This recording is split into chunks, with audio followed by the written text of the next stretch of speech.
Hello, my beautiful souls. Welcome sa ating tarot reading sessions. Keep in mind, general reading po ito. Maring mag-resonate, maring hindi. Kunin nyo na lang po kung para sa inyo and leave the rest. Maaaring mag-shift na energies or magkabaliktad ang sitwasyon.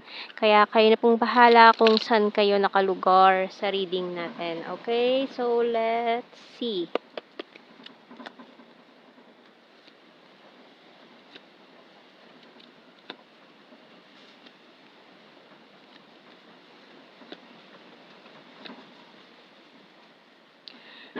Okay. So, yung bottom card natin, Five of Cups. So, someone here na mukhang iniinda mo pa rin yung pagkawala nitong taong to sa buhay mo. Kumbaga, parang kung medyo matagal na to na wala siya sa buhay mo or matagal na kayong hindi nag-uusap, hindi nagkikita, ganyan, matagal na kayong hiwalay, no? Pero hindi pa rin siya nawawala sa isip mo or maring iniisip mo siya ngayon and parang iniisip na mo na, bakit ko ba nakilala 'tong taong 'to? Ayan. So, may mga specific signs tayo dito ng Libra, Scorpio, Sagittarius, and Capricorn. Okay? So, mukhang dumadaan ka ngayon sa sitwasyon ngayon na parang bumabalik lahat ng memories na pinagdaanan mo with this person. Iniisip mo bakit ba siya dumating sa buhay mo, bakit kailangan saktan ka niya ng ganito, ganyan. So, itong connection na ito, maaaring may kayo soul contract na tinatawag. So, itong taon to is destined na dumating sa buhay mo. Kumbaga, nakatadhana talaga siya na dumating sa buhay mo, na makilala mo, to test you or bigyan ka ng lesson in life. No, hindi para saktan ka, hindi para parusahan ka. Kasi kung makikita mo yung mga past na mga relasyon mo, mapapansin mo na or siguro napapansin mo na lahat ng taong dumaan sa buhay mo, parang may napapansin ka na pattern or parang may similarities. Basta sa lahat ng taong 'yan, may magkakapareha sa kanila. For example, parehas sila ng birth date, birth month, parehas sila na may features sila na parehas, may magkahawig, ganyan. So, makikita mo, napapansin mo na parang lagi connected sila, no? Parang connect the dots ang nangyayari dito sa mga naging relasyon mo in the past. Kaya parang hirap ka na ma-overcome yun, maka-move on, at parang iniisip mo pa rin hanggang ngayon, bakit kailangan mong pagdaanan itong mga heartaches na to? Bakit kailangan kasaktan ng mga taong 'to, 'no? Kasi nga, etong mga taong 'to is dumaan sa buhay mo, sa unang beses tinetest ka, sa pangalawang beses tinitignan ni Lord ng universe kung sa unang pagkakataon na 'yon na dumaan 'tong taong 'to, natuto ka ba? So, ano yung mga nakuha mong information about do'n sa relasyon na 'yon? Kung natuto ka ba, na-gets mo ba yung lesson na ibinibigay sa'yo ni universe, ni Lord, para kumbaga, para ka nag-aaral, para maka-graduate ka, ika nga. Para makuha mo yung diploma mo, para makapasa ka sa reward na ibibigay sa'yo ni Lord. Kumbaga, yung reward na yun is yung tamang tao na inilaan para sa'yo. Kaya minsan parang iniisip natin, bakit laging gano'n, laging ganito, laging ganyan, 'di ba? So parang nagsisenti na, wala ba talaga para sa akin, ganyan. Kasi nga nasa ano ka pa, kumbaga nasa process ka pa ng ng test mo, kumbaga hindi mo pa natatapos, hindi ka pa nakakapasa doon sa test na yon. So once na malampasan mo or magets mo na yung connection na yon, kung bakit paulit-ulit nangyayari na parang nangyari na 'to, naulit na naman, 'di ba? So kasi kailangan mo matuto, kailangan mo ma-realize na, bakit 'to nangyari, bakit gano'n. So once na malampasan mo 'yan, ma-connect the dots mo, itong mga nangyari dito, ng mga connection mo, bakit hindi lahat nag-workout 'to, mare-realize mo 'yan. Kasi once na makita mo na yung yung loophole na 'to, 'no, makita mo na yung kumbaga reason kumbaga sa isang bahay na nasisira, kinakain ng anay, kumbaga nakuha mo na yung root cause, kumbaga na natanggal mo na yung hive ng anay diyan or yung queen, 'di ba? Nakuha mo na yung main source ng dahilan kung bakit nagkakaganito, parang gano'n.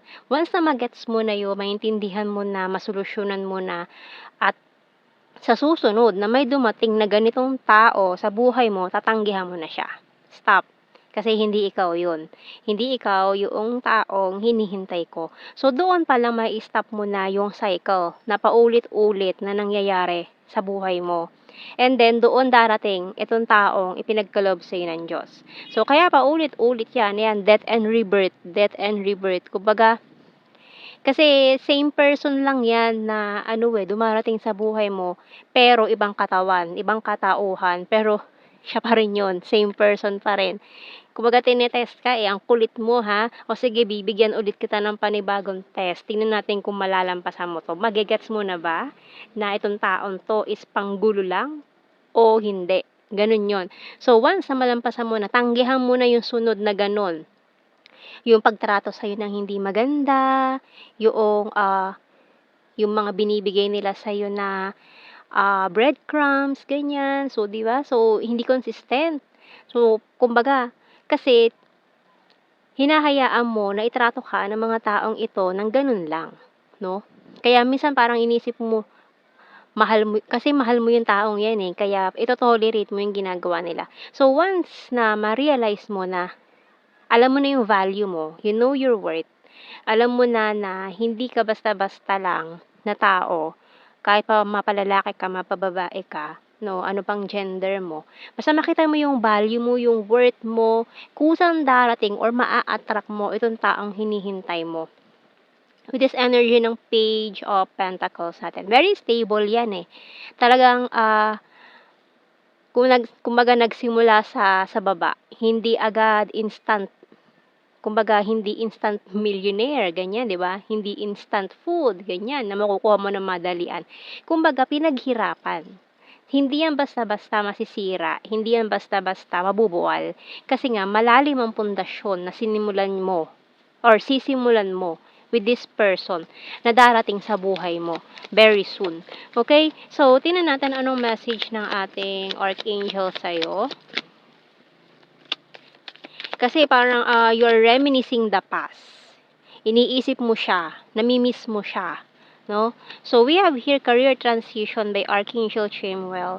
Your life purpose is triggering a blessed career change. So marami ang nagbago sa iyo ngayon. Maari nag-change career ka or pinag-iisipan mo na to, mag-change career. So maaring isang sign 'yan for you to go. Parang go signal mo na ito na gawin itong gusto mong gawin, no? So, tingnan natin sa mga signs and symbol cards natin. Kasi yung once na nahuhulog ka sa mga ganitong klase ng tao, nagsisettle ka for less. Na-obsess ka, no? With this energy ng Capricorn natin dito and Death card, na-obsess ka sa mga taong to. Kaya, kahit anong gawin nila, kahit saktan ka nila, lokohin ka nila, tanggap mo. Kasi nga, hindi mo alam kung gaano kakahalaga, kung gaano kaka-importante, hinahayaan mo na tratuhin ka nila ng ganon. So, once na malaman mo na yung value mo, ay hindi ko na dapat hayaan na mangyari yun or ganunin nila ako. So, alam mo na, kumbaga, nabawi mo na yung energy mo, you take your power back, no? Kumbaga, parang nakabangon ka na sa pagkakatapa mo. Okay? So, doon mo marirealize na kaya pala nangyari yon kasi nga nabulag ka lang. Nagmahal ka lang. So, hindi mo kasalanan yon. So, we have here the bell, tarot cards, light bulb, knife, waiting shed, and scissor. Bottom card is deep well. Kasi nga, itong darating na person sa buhay mo, magiging malalim. Hindi yan basta shallow connection lang na madaling bibitaw sa'yo. Madali kang bibitawan. No? Itong mga ideas na to, papasok yan sa ano mo, marirealize mo yan paunti-unti, hindi naman biglaan. No? Kasi itong mga painful experiences mo is Kumbaga nakasulat talaga 'yan, mangyayari talaga 'yan. Hindi 'yan matatapos hangga't hindi mo nare-realize, hindi mo natututunan yung lesson behind that, okay? So, alam ko mahirap, oo, mahirap maghintay sa isang tao na parang iniisip mo na darating pa ba, 'di ba? So, mahirap talagang maghintay. Pero once na naputol mo na itong chain, itong paulit-ulit na cycle na 'to, na nakulong ka doon sa cycle na yun, once na pinutol mo 'to at nakalaya ka, mawawala na yung energy ng Five of Cups. Kasi nakulong ka dito, eh, parang na-depress ka, parang iniisip mo lagi na bakit gano'n lahat yung nangyari sa mga relasyon mo, hindi nag-workout, lagi ka nilang sinasaktan, ganito, ganyan. Kasi hinayaan mo na gawin nila sa'yo yun. So, once na matuto ka na sa lessons mo, madali mo nang maa-attract itong taong 'to na coming in for you, na inilaan talaga para sa'yo. So, tingnan natin sa tarot messages, oracle cards natin.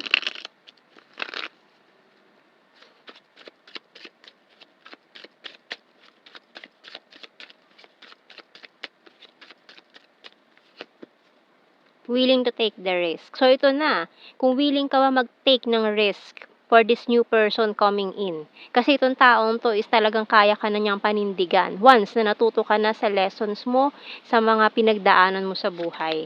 I'm isolating myself to reflect. So, ayan, kasi nga sa mga nangyari kailangan mo talagang mag-reflect muna, pag-isipan, ma-realize. Kailangan mo munang ma-realize 'yun, okay? And parehas kayo nitong taong 'to, maaaring parehas kayo na may pinagdaanang ganito sa inyong mga buhay. So, once na ma-clear niyo na itong mga cycle, naputol niyo na 'tong toxic cycles na 'to na paulit-ulit nangyayari sa buhay niyo, saka kayo magtatagpong dalawa na parang gano'n lang pala, 'di ba? So, mare-realize niyo na gano'n lang pala, sana matagal ko ng ginawa, okay? So, moving forward na for this new beginning, want commitment, so parehas kayo. And eto na yung iyong husband and wife material, ayan. So, talagang very hot ang inyong, very steamy hot, 'no, ang inyong connection. And feeling left out in the cold kasi nga itong taong 'to na, parang pinipilit mo pa, eh, wala na, matagal nang wala. And I watch you from afar. So, puwedeng matagal na rin kayong magkakilala nitong taong 'to na coming in na, naramdaman niyo na yung connection, pero dahil nga nakulong pa kayo in this toxic cycle, hindi kayo talaga magtagpo. Okay, yung bottom card, tired and need rest. So, pahinga rin muna, 'no, kumbaga pagod na pagod ka, eh, drain na drain ka. Kasi itong, cycle na nangyari sa'yo is parang energy vampire na dine-drain ka talaga, mga ganyang pangyayari. So, tingnan natin sa ating general signs and, messages. So, we have here coins. So, an energy ng earth signs, Taurus, Virgo, Capricorn. So, maaaring signs 'to na malakas sa birth chart ng person na 'to or ikaw. So, we have here private person from Visayas, number 4, maaaring special number, ayan, Capricorn. Weird. So, yung connection yun is may pagka-weird, 'no? Logical and Wands, fire sign, Aries, Leo, Sagittarius. Number 9, puwedeng manggagaling pa siya sa other country. And Sword, air signs, Gemini, Libra, Aquarius. So, November, puwedeng birth month, special month, or kung ano mga special occasion na or maaaring November kayong magkakakilala, ayan. So, Cup is water sign. So, lahat na ng signs available, 'no? Cancer, Scorpio, and Pisces. And Sagittarius, maaaring twin flame, ayan, for some of you, and Taurus. So, yan ang ating reading, my beautiful souls. Thank you for watching. Take care and God bless. See you in our next reading, guys. Bye-bye.